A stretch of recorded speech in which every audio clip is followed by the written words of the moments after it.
Cette manœuvre n'est pas nouvelle pour la Russie l'avait anticipée. Écoutez ça. Quant à la rhétorique et aux déclarations que nous entendons de Varsovie, eh bien en fait il n'y a rien de nouveau. Cette rhétorique est caractéristique de presque toutes les capitales européennes ces derniers temps. Nous en voyons la continuation.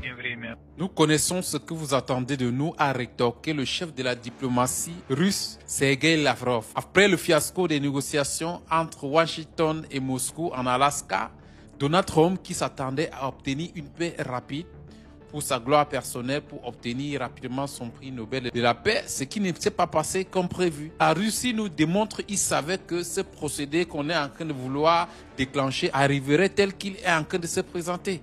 Essayer de pousser la Russie à la faute et démontrer à la face du monde que la Russie est le grand méchant. Ce qui vient de se passer en Pologne n'est sans plus ni moins que ce qu'on voit faire en Ukraine depuis 2022. Essayer toujours d'inculper la Russie sur des faits en vue de provoquer l'entrée en scène de façon ouverte des États-Unis, ce qui échoue toujours. Zelensky de son côté, on voit toujours qu'il met le feu aux poudres, essayant d'inclure tout le monde dans le conflit en Ukraine, même à aller des fois sur le terrain africain pour que ce conflit ukrainien soit généralisé. Comme vous venez de l'entendre dans l'intervention de Dmitry Peskov, la Russie est bien préparée et la Russie connaît déjà cette vieille chanson. L'Europe est-elle prête pour la paix ou alors elle est prête pour un conflit généralisé?